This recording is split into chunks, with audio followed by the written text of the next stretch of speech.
Ndabaramukije mwese mu izina rya Yesu Kristo umwungere mwiza. Ndabashimiye yuko hari abakurikiye ikiganiro ca mbere, none ubu tugira tuganire kuri message ya kabiri, kiganiro ca kabiri bijanye n'ijambo Imana yampaye, message yampaye kugira nzobwira ubwoko bwayo kwisi hose. Reka imbere ya byose tumaze dusoma ijambo riri muri Yoweli kabiri 28 gushika 29.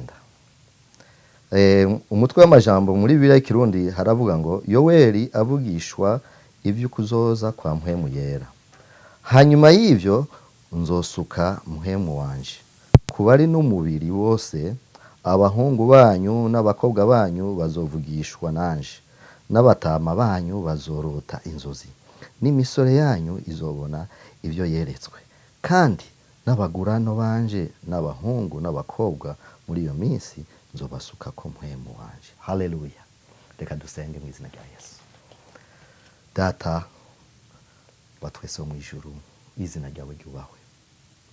Ndagukengurukiye Mana uhambaye.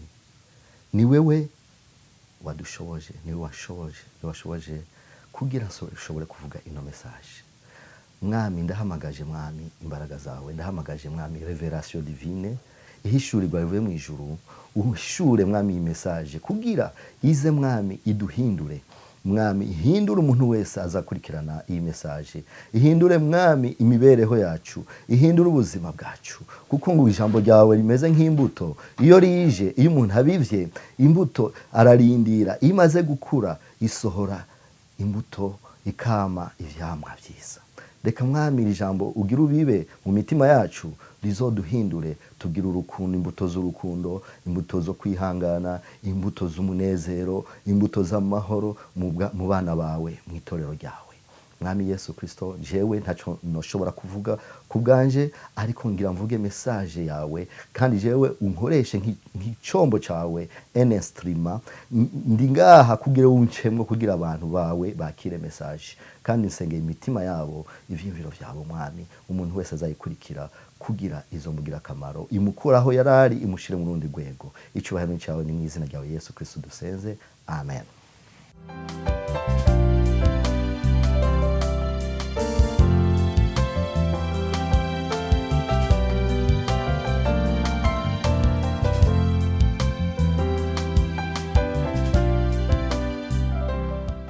Abankurikiye ubutaha twagize ikiganiro, ndababwira message Imana yampaye, mvuga imwe mugabo uyu munsi ni yindi message ya kabiri.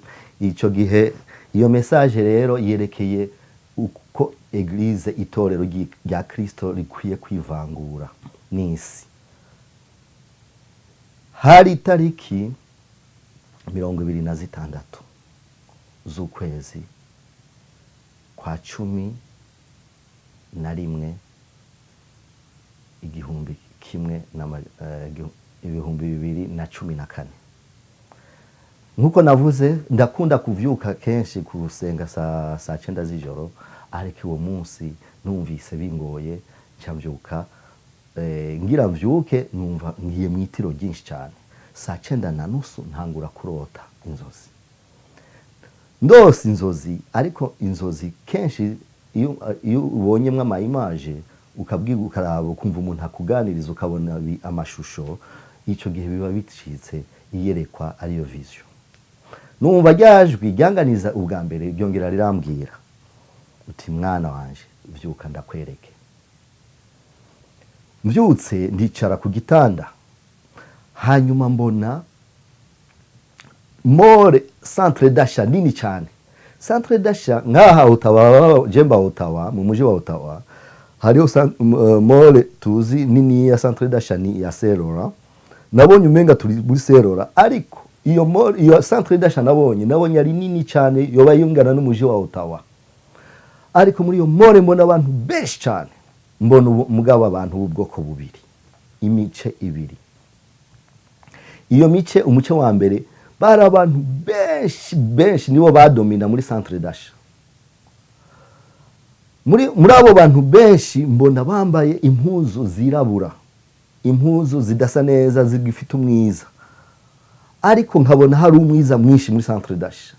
mugabo nkomeje kureba ndabona abantu bake cyane, nkabona umuntu umwe aciye mu bantu bakwira nk'ijana, mugabo nkabona arakije icyo kibanza cyose kigize umuco, kuko uwo muntu yaba yambaye impuzu zera cyane kandi akayangana. Hanyuma muri ako kanya nitegereje mbona abantu baca muri ba bantu benshi, mugabo abantu bakwira nk'ijana, abantu bake gaca hariya, hanyuma agiye gusuma, ubundi ariko aradandaza ya more, mbona kubera abo bantu bakenyi mbona more iratsa amatara, ba bantu b'umuco bake bakirije wa mwiza, kuko umuco n'umwiza agatoroshi gato ushobora kuba uri ahantu mu mwiza nko mu ishamba, ariko ufite agatoroshi gato ukatsa ukabona aho uca ukakiriza ishamba ryose. Abantu bake bashobora kwakiriza iyi si yuzuye umwiza, ariko abantu bake bari mu Mana nibo batumye iyi si igira umuco. Haleluya. Reka hanyuma rero ndabona abantu, numva iryajwi rirambwira ngo raba aba bantu ngo ubona bariko bakora iki. Muri centre d'achat murazi ico abantu bakora, hariho abariko baradandaza, hariho abariko baragura, hariho abariko baraza kuraba, abandi bariko bambaye imiziki, abandi centre d'achat hagokuba ibintu byinshi cyane. Niho numvise inquiétude, numva umubabaro muri abantu mbonye ngene bambaye nabi, basa nabi.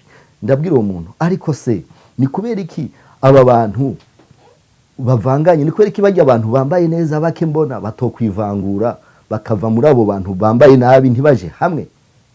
Oh, haleluya. Numva arambwiye ati ngo reka ngo bisome muri Matayo 13 ku murongo uhere ku murongo wa 24 gushika 30. Ntituhasoma kubera umwanya ni muto, ariko uze gufata Bibiliya yawe uze gusoma ico gice. Matayo 13 uhere kuri 24 gushika kuri 30. Haravuga uti titre ngo uburo ugwamfu mu buro. Bivuga iki? Ngo umubivyi, ngo yaje umubivyi ngo abiba imbuto, amaze kubiba imbuto aragenda araryama. Agiye kuryama muri iryo joro haza umwansi, nawe araza arabiba. Abibiki ugwamfu. Aheje kubiba ugwamfu, haheze igihe ngo byose birakurana, za mbuto zirakura na gwamfu rurakura. Ngo bimaze gukura bishika ahantu byose kubira byakuze birakurana byose. Hanyuma ngo abakozi ba nyene umurima baramubwira ngo mwami tugende twimbure dukuremwo rujya gwamfu tururandure turute, ngo hanyuma kugira uburo buzokure neza. Nawe arababwira ngo ngo ntiharagera, ngo igihe ntikiragera, ngo reka bikurane, ngo ariko ngo nihagera ngo nzarungika ngo abantu banje ari bo marayika ngo baze bimbure bafate gwamfu barurandure barutere mu muriro, hanyuma bwaburo babwimbure babishire mu bigega. Numva message sindayitahuye neza, acambwira ngo ngaho nyene kuri Matayo 13:24 isiguro y'uwo mugani iri kuri 36 gushika 43. Bigomba kuvuga iki? Arambwira ngo mwitorero muri iki gihe c'Imana, mu mashengero menshi ntavuze simvuga amadini, mvuga abantu bose basenga Imana Kristo, aba Kristo, ngo ubu bari mwitorero. Kujya nabonye centre d'achat irimo ibintu byinshi, hariho abagura, hariho abadandaza. Rero mwitorero jewe arambwira ngo hegende urabe ngo aho muri benshi abavuga butumwa, muri abapastori, abandi muri abaririmbyi, abandi mukora muri protokoli, abandi bagenda kuraba abagwaye, abandi bakora ibikorwa bitandukanye, kuraba imfuvyi, kuraba abapfakazi. Ivyo byose n'ibikorwa bikorera mwitorero mw'ingoro y'Imana. Arambwira ariko se none mugabo mwazanye n'ivyo bamwe barasigaye badandariza mu isoko, badandariza mw'ingoro y'Imana nka kujya nico gituma nakweretse isoko. Acambwira ngo genda usome amikindi canditse ca kabiri, kuko naho si byanditswe bitatu. Ca kabiri avuga ngo genda usome Matayo ngaho 21 uhere ku murongo wa 12 gushika kuri 13. haravuga n'igihe Yesu yaduga i Yerusalemu agenda mu ngoro i Yerusalemu. Ashitse mu ngoro i Yerusalemu asanga ingoro y'Imana bayihinduye isoko. Ashitse kubera ishaka rya data aravuga ngo ingoro ya data mwayihinduye isoko. Afata inyoni, afata ibyo ariko baradandaza, arabikubita umugere, arabisohora. Abantu arashavura cyane. Bivuga iki muri iki gihe? Ingoro, eglise, ariyo ma denomination uko twita, ubu riranduye. Twafashe ibintu byo hanze tubizana mu ngoro y'Imana. Arambwira ngo kudandaza ni iki? Ndamubaza se none tudandaza iki mu itorero? Ko nabonye hari abadandaji, hari abaza bakagura, hari bakingo mu itorero ry'ubu ngo abantu bariko baradandaza cyane. Ngo cyambere na mbere ngo abapastori, abavuga butumwa, mwebwe muje imbere y'abantu ngo muri ko muradandaza ubutumwa. Hari abadandaza bwiza babuhinduye bavuga ubutumwa bishakiye. Ubu hari inyigisho zizimiza, ziko zirazimiza bakristo mugire musaba Imana ibahishurire, kuko bizobagora gutandukanya abavuga ubutumwa bwiza abaribo n'abavuga ubutumwa butari bwiza. Kuko ubu hari abavuga ibiryohera, ibishaka kuryohera abakristo ariko batavuga ubutumwa kugira abakristo bahinduke. Rero ngaho nukudandaza baravunjije, kuko muri igihe Yesu yinjira muri iryo torero ingoro i Yerusalemu harimo ngo n'abavunjayi. Sinzi ko abantu bava mu bihugu iwacu abavunjayi murabazi, bavunja amadolari, bavunja amayero. Rero ubu bavunjije mu itorero, naho abakozi b'Imana bavunjije ijambo ryiza ry'Imana barivunja n'ijambo ribi. Aho rero no yanyeretse, numva ndagize ubwoba. Ndavuga Mana dukora iki? Avuga ngo genda ubivuge, ngo aho nzokugura imiryango hose uzarivuge kandi ntuzutinye. Ngo nuko ubu ubwira abakozi b'Imana, abapastori, abakristo yuko mwivangure n'isi, ntimusubire kuzana ivyo mwisi mubizane. Ubu hari amatorero menshi bagenda bagafata imiziki yo mwisi, intambo zitashemeje zikaza mu itorero ry'Imana, rikabigitsitaza kuba Kristo bariko barabiraba. Mwa bakozi b'Imana mubikora mumenye yuko muzobibazwa, kuko ijambo ry'Imana riravuga ngo hagowe igitsitaza. Wewe uzazana igitsitaza abandi, ukareke ibintu byo mwisi bikinjira mu ingoro y'Imana, hanyuma umukristo ariko arabiraba agatsitara kubera wabizanye, uzabazwa byinshi. Nimba warabikoze, ariko Imana n'urukundo kandi saba abantu bose, nimba warabikoze mubihagarike matorero kandi wihane imbere y'Imana, ukore uko Imana yaguhamagaye mu muhamagaro w'ukuri, ugororokera Imana. Hanyuma maze kuronka message ndababara cyane. Dukora iki? Ambwira ngo umuco mukora nuko nukwiyeza, ngo kandi ngo reka ndaguha icanditswe cyanyuma uzababwira. Acampa verse ya nyuma iri muri 1 Corinthiens 10 guhera kuri 1 jusqu'à 6. Reka ndabivuge mu Kirundi. Abikorinto ba mbere 10 guhera ku murongo wa mbere gushika ku wa 6. Umutwe w'amajambo w'ico canditswe uravuga ngo ivyashikiye abisirayeli ngo vyatubereye akarorero. Usomye ico canditswe, kuko Jesse sinsoma umwanya ni muto, urafata Bibiliya ibyo byose ayo maverse yose nakubwiye, ugenda ufate Bibiliya uyasome kandi usaba Imana iguhishurira ayo majambo.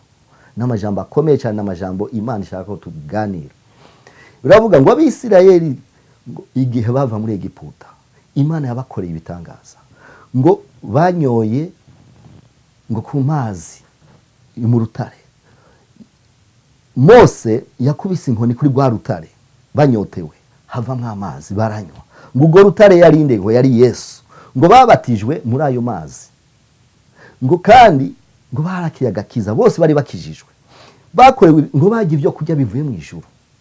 Imana yabagaburira manu, urumva bagiye ibyo kurya bivuye mu ijuru, babonye ibitangaza. Imana yabakujemo muri Egiputa ukuboko gukomeye, ikora ibimenyetso ibitangaza bikwira kuri 10 kugira bashobore kuva muri Egiputa. Farao yari yanse arakomantaza umutima, ariko Imana ibakuza y'ukuboko gukomeye.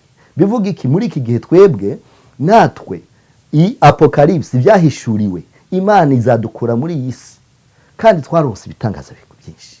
Imana irambwira ngo none ngo ntimuri mu matorero, ngo ntimwakijijwe, ntimwakiye agakiza, mweje kwakira agakiza mukabatizwa, muheje kubatizwa mukinjira mu mirimo ubandanije kuri ico canditswe niho bavuga ngo none abo bisirayeli bose ko babatijwe barabona ivyo bitangaza eske nuko Imana yabashimye bose ese bose binjiye muri Kanani igihugu c'amasezerano ngo kubera batubasha Imana batakoze iby'Imana ishaka ngo ababonye Kanani abinjiye mu gihugu c'amasezerano ngo babaye bake cyane ngo abana bari munsi y'imyaka 20 hanyuma Yoshua na Karebo nibo baba konduje muri ico gihugu babashikana mu gihugu c'amasezerano ariko abasigaye bose bari abana kubera abandi ntibumviye arambwira ngo natwe nico kimwe n'uyu munsi twakorewe ibitangaza tuzi aho Yesu yadukuye yaturinze intambara zo mu bihugu wacu bamwe barapfuye abandi nabo twarakize abandi nabo yadushikanye ngaha twari tumerewe nabi ariko dushitse ngaha ngo turaja mu buzi turaja muri plaisir ubitorero ry'Imana gusenga abantu benshi basigaye bigira nk'ica kabiri bakavuga ni lo plaisir ni biza mu nyuma ariko Imana tukwiye kuyishira mu kibanza ca mbere imisi yose nitwayishira mu kibanza ca mbere ibiza bikurikira turavyongwebwa kuko turazi n'ijambo ry'Imana rivuga muri Matayo ngo mushaka ubwami bw'Imana ngo nugikiranuka kw'Imana ubwa mbere ibindi byose bizaza bidukurikira bene data turakunda gucira imanza abisirayeli ngo ariko abantu bahuye n'ibi bintu bakagira ibyo kurya bivuye mu ijuru bakagirirwa bino bintu ngo kubera iki batubasha Imana muri iki gihe niko bimeze turi mu matorero turi mu eglise turi mu murimo w'Imana ese turubaha Imana ko tuza tugavangatiranya iby'Imana n'iby'isi ntibivangwa ngo nta ukorera abami babiri haleluya rero iki gihe arambwira ngo urumva ugende ubabwire yuko nimutihana ngo muve mu byo murimwo ngo mwitandukanye n'ivy'isi mutandukanye n'isi ngo mugorokera Imana ngo namwe ngo ivyashikiye abisirayeli namwe bizabashikira ngo kandi Kanani ariyo mu ijuru Yerusalemu cagisagara turindiriye ngo benshi ntibazocinjiramwo kubera batihanye batumviye Imana rero inshuti yanje aho uri hose aho uri muri Afrika muri Europe Amerika Aziya kwisi hose wowe uri unkurikirana cyangwa uzokurikirana iyi video ndakwinginze reka mu guheraheza ndagusabe uhaguruka uvuge Mana ndazi yuko nakijijwe nakiyaga kiza ndagukorera ndi mu itorero canke ndi mu itorero ariko ndagerageza ndazi yuko niwaza gutora ishengero uzosange mwami niteguye ndagusabye iherezo ryiza rero ndakwinginze inshuti yanje uve mu byo urimwo nimba ubona ibyo urimwo ari byiza ubivemwo kuko jewe ndavuga message ariko wewe uriyizi ibyo urimwo kandi Imana ntiraba apparence izi imitima yacu yose nta muntu ushobora kwinyegeza imbere y'Imana twese turi gusa imbere y'Imana twambaye ubusa imbere y'Imana rero nshuti yanje nimba wowe utarakira Yesu umwakire akubera umukiza wewe wamaze kwakira Yesu uri mu murimo w'Imana uri umukozi w'Imana mu rwego rwose rutandukanye simvuga amatitre ariko ndakwinginze utegure agakiza kwa utegura inzira yawe wiyeze twiyeze kugira tujane na Kristo Imana ibahezagire kandi ndazi yuko iyi message izagira ishingiro mu buzima bwanyu mu izina ryawe Yesu Kristo tubisenze amen.